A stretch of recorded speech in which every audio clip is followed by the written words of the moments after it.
Good morning, all of you. Again, welcome by Upet School. In our 11th lecture, this is our 11th lecture, and we finished. Now you know that we have started our parts of speech, and we finished noun and pronoun. Both things finished. Noun types of 5 types of noun we done and we learned. Pronoun also, nominative case, objective case, and possessive case we done also. Now our third topic in parts of speech, our third topic, remember that, verbs. Verbs. What? Verbs. What is verb? First our question is, what is verb? So which word, remember that, which word shows action? Shows action. It's called verb. Simple. Action means तो कि भी जो भी verb है वो कार्य दिखाई करता है सेंटेंस में. कार्य, verb is the heart of the sentence. Verb is the heart of the sentence.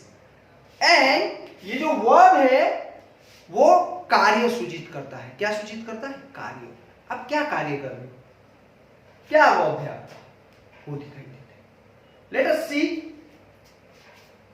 अब बात करें तो वर्ब जनरली आप जानते हो कि सर ये वर्ब में तो क्या है, पर आज तक हम वर्ब जानते हैं तो कि क्रियापद, बराबर है, जो कार्य दिखाता सूचित करता है वो क्रियापद. पर नहीं, वर्ब्स में भी अलग अलग पार्ट्स है और अभी जानने के लिए क्यों जरूरत है? ऐसे तो वर्ब आपको पता है, आप फाइंड कर लो सेंटेंस में, दैट्स इट. पर नहीं, क्यों जानना जरूरी है? तो अब जो हम पढ़ाई करने जा रहे हैं उसमें हमारे लिए जो हमारे आगे के टॉपिक है उसमें ये वर्ब्स और उसके जो टाइप्स ऑफ वर्ब्स है वो बहुत ही इंपॉर्टेंस है. तो देख लेते हैं, लेट अस सी कि वर्ब्स के क्या क्या टाइप्स है. तो वर्ब जो है उसके generally 2 parts are there. 2 parts. First one is main verb, second is auxiliary verb. This is the main 2 parts.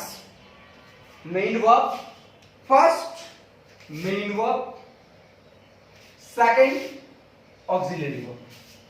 Then in main verb and auxiliary is also 2 parts itself.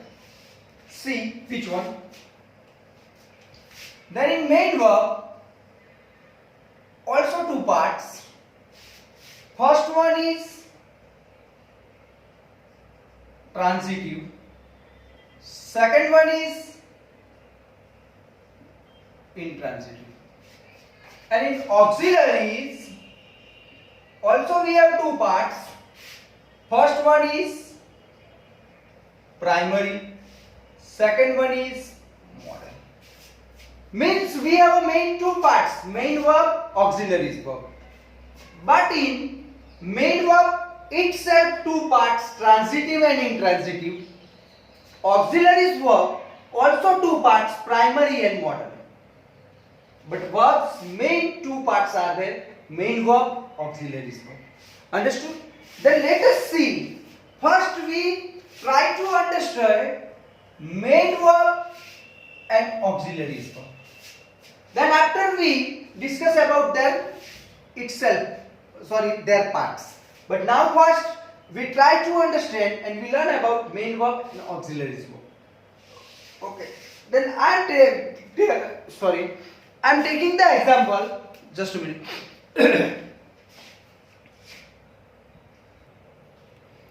Now see, then what is main verb and auxiliaries verb? Then we see the example so that we can understand very easily.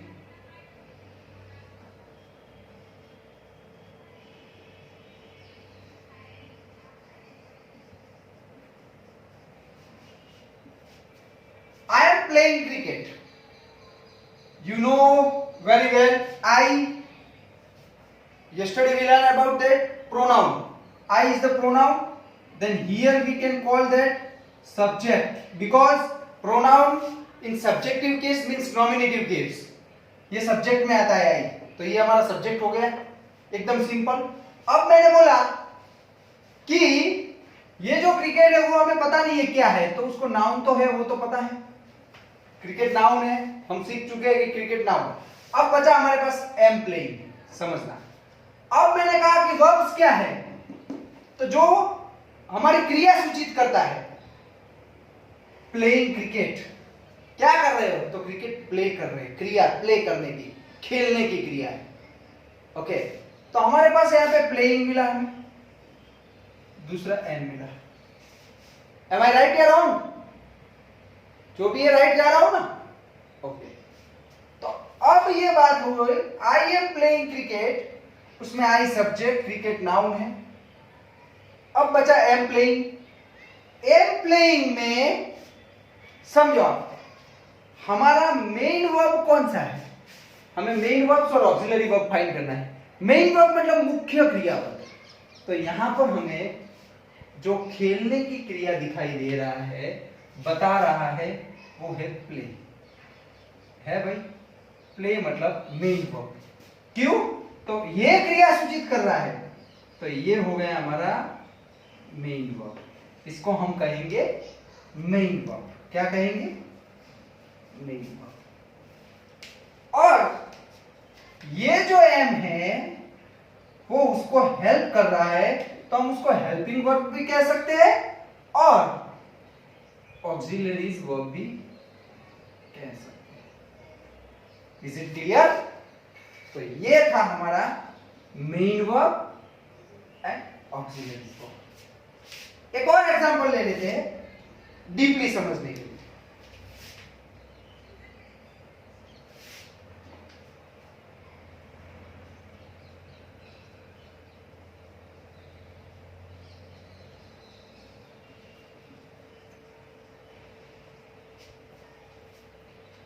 She is writing a letter.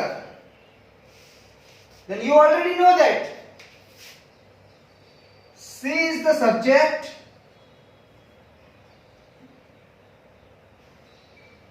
a letter you don't know what is it, but you know letter means noun. वो तो आपको पता ही है ना. अब ये बचा, तो ये राइटिंग. राइटिंग में हमें वर्ब मिलता है राइट, जो हमारा क्या कहलाएगा, यू नो वेरी वेल. तो कि सर मेन वर्ब, क्योंकि ये मेन वर्ब शो करता है क्रिया, मेन वर्ब कहा जाएगा. और जो इज है उसको क्या कहा जाएगा, तो कि सर ऑक्सिलरीज वर्ब.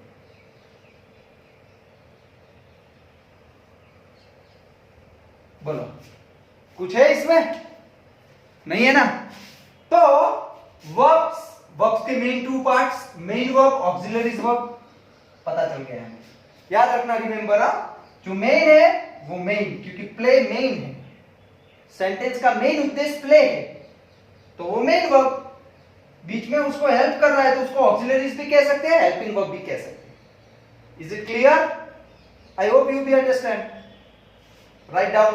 अब नाउ मेन वर्ब में ट्रांजिटिव एंड इंट्रांजिटिव का डिस्कस करते हैं, पर पहले ये समझना जरूरी है. Write down, do it fast.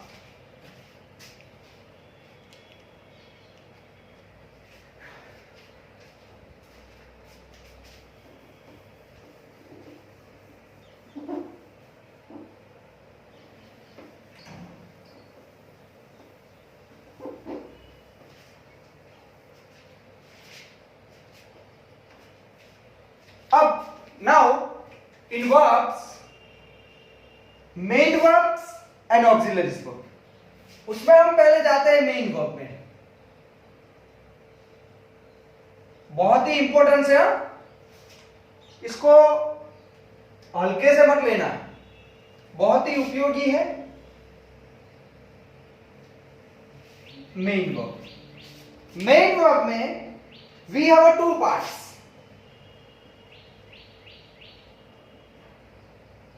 Transitive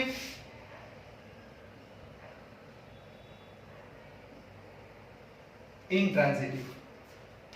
We have two parts, transitive, intransitive. So first we take transitive. See here, क्योंकि मेन वर्ब हम सीख चुके हैं अभी, वो आपको पता ही है। तो अभी हम जाते हैं ट्रांजिटिव में कि व्हाट इज ट्रांजिटिव में।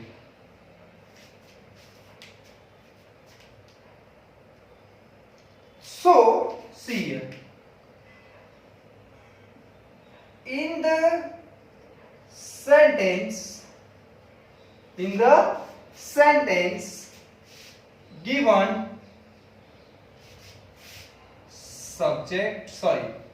given object, what given object, it's called transitive. Okay, what is given object? How it possible sir कि क्या है ये, आपको ये क्या हुआ? सी, तो सेंटेंस जो हमने जो एग्जांपल देखे थे उसी हिसाब से देखते हैं। तो जो ट्रांजिटिव सेंटेंस होता है, ट्रांजिटिव सेंटेंस जो होता है उसमें आपको सब्जेक्ट दिया होगा, वर्ब दिया होगा, जो भी हो वर्ब, मेन हो कि ऑक्सिलरीज वो हमारा डिपेंड नहीं करता, प्लस ऑब्जेक्ट दिया होगा।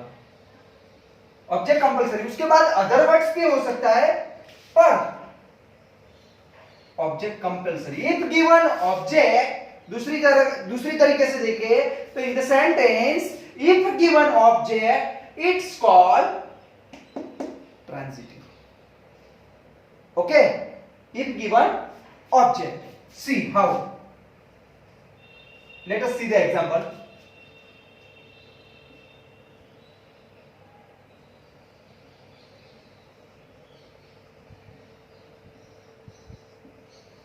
She sings a song.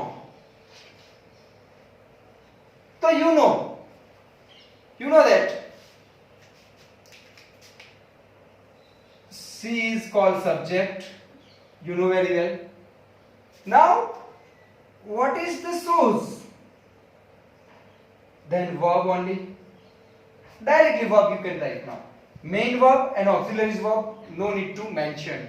Only direct verb. Sings is verb. You know that. Now a song. अब a song दिया है, ये ऑब्जेक्ट है या नहीं है, ये जानने के लिए क्वेश्चन इसको पूछना है, सिंग को। व्हाट से, क्या what say, what is sing? Simple language में, उसमें ग्रामर की जरूरत नहीं है, ये हमारा अंदर का नियम है। व्हाट इज सिंग, उसने क्या गाया? व्हाट मतलब क्या, क्या गाया? तो जवाब क्या मिला? A song. मिल गया कि नहीं मिला? यहां व्हाट से क्वेश्चन इसको पूछने का, और अगर आपको आंसर वहां पे उसके पास वाले में मिल जाता है, व्हाट सिंग, सिंपल में व्हाट सिंग मतलब क्या गाया, तो कि अ सॉन्ग गाया, तो अ सॉन्ग हमारा ऑब्जेक्ट, एंड ऑब्जेक्ट मतलब ये सेंटेंस हुआ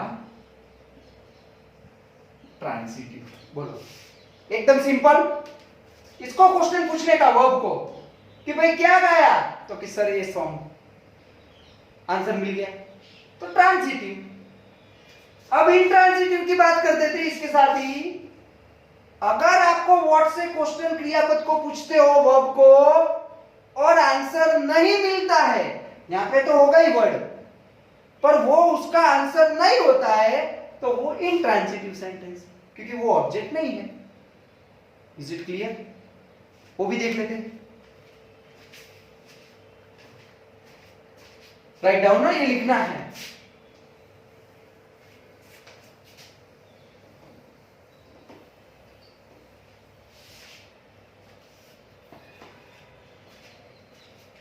अब आई बात intransitive.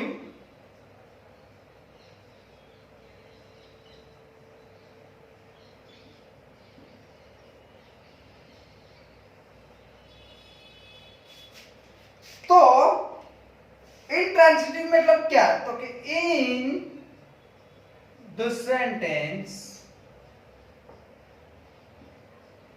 not given object,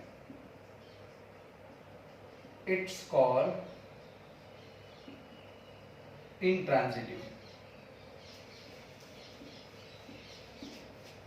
sentence में आपको ऑब्जेक्ट नहीं दिया है तो वो इंट्रांसिटिव है। मतलब कि सब्जेक्ट आपको कंपलसरी दिया होगा, वर्ब 100% दिया होगा,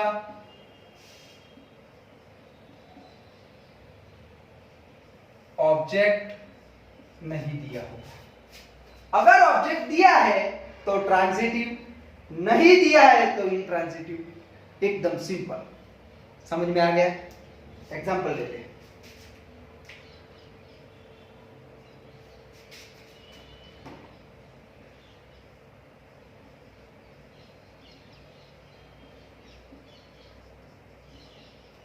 She speaks slowly। अब हमें लिखते ही पता चल गया कि she is called subject। वो तो आपको पता ही। स्पीक्स देखते ही पता चल गया कि सर वर्ब है, टाइम पास मत करो। अब वर्ब को क्वेश्चन पूछना है भाई, व्हाट स्पीक्स, तूने क्या गाया, समझना। व्हाट स्पीक्स, ओके, तो क्या स्लोली आएगा आंसर? व्हाट स्पीक्स तो वो आपको कह सकता है a poem,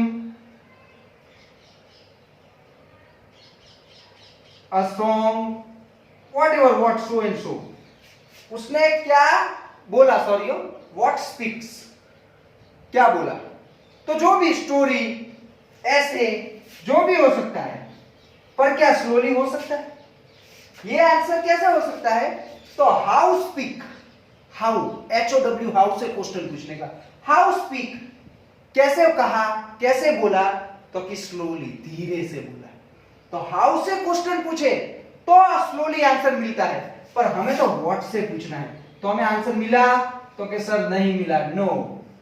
तो ये ऑब्जेक्ट नहीं है, ये ऑब्जेक्ट नहीं है। क्या है वो बाद में डिस्कस करेंगे। तो ये हमारा जो सेंटेंस हुआ वो क्या हुआ? इंट्रांजिटिव। कौन सा सेंटेंस हुआ? इंट्रांजिटिव। अंडरस्टूड? यहां से व्हाट से क्वेश्चन पूछते ही नहीं मिलता है आंसर तो वो इंट्रांजिटिव है, आंसर मिलता है तो ट्रांजिटिव है। समझ में आ गया? क्रियापद को क्वेश्चन व्हाट से ही पूछने का और ये समझ लेने का। अंडरस्टूड? लिख लो।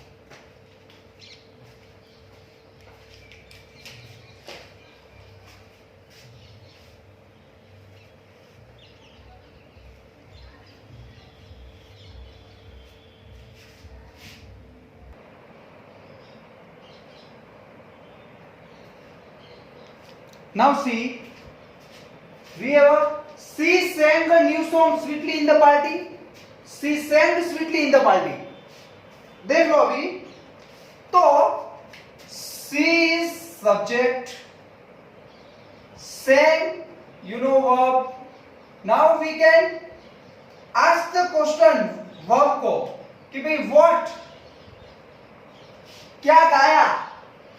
तो answer will be a sang, what sang? तो a new song, the new song is the object। पीछे बचा है sweetly in the party, ये other word से। तो यहां पे हमें ऑब्जेक्ट व्हाट से क्वेश्चन पूछने से मिल गया, तो इसको हम करेंगे ट्रांजिटिव सेंटेंस। यही सेंटेंस मैंने नीचे लिखा है, she sang sweetly in the party, समझना। तो she सब्जेक्ट, sang, verb, अब बचा sweetly in the party. Verb को हमने क्वेश्चन किया कि भाई व्हाट, क्या गाया? तो कि स्वीटली इन द पार्टी, मधुर गाया, मिठास से गाया। पर हमें क्वेश्चन क्या था? व्हाट, व्हाट मतलब क्या गाया, कैसे गाया वो नहीं। ये आंसर में मिला स्वीटली इन द पार्टी, वो तो कैसे गाया वो मिला, पर क्या गाया वो नहीं मिला। तो ये ऑब्जेक्ट नहीं है, मतलब कि सेकंड नंबर का सेंटेंस इंट्रांजिटिव। ओके, समझ में आ गया? तो ये ट्रांजिटिव इंट्रांजिटिव ये होमवर्क है हमारा। ये पांचों के पांचों आपको भी फाइंड करने की, ट्रांजिटिव कौन से इंट्रांजिटिव कौन से, देख लो। She speaks loudly, he writes a letter, Mayank plays hockey, she decorates beautifully, he dance well. ये जो 5 सेंटेंस है ये आपका HW। अंडरस्टूड? आई होप कि सारा समझ में आ गया होगा। तो मेन वर्ब ट्रांजिटिव इंट्रांजिटिव आज हमने खत्म कर लिया है। Tomorrow we will discuss about the auxiliary verb. Auxiliary verb में हमारा प्राइमरी एंड मॉडल है। अंडरस्टूड? थोड़ा होमवर्क कीजिएगा, डेली वीडियोस देखिएगा और समझिएगा। कोई डाउट हो तो तुरंत कांटेक्ट कीजिएगा। Thank you, have a nice day.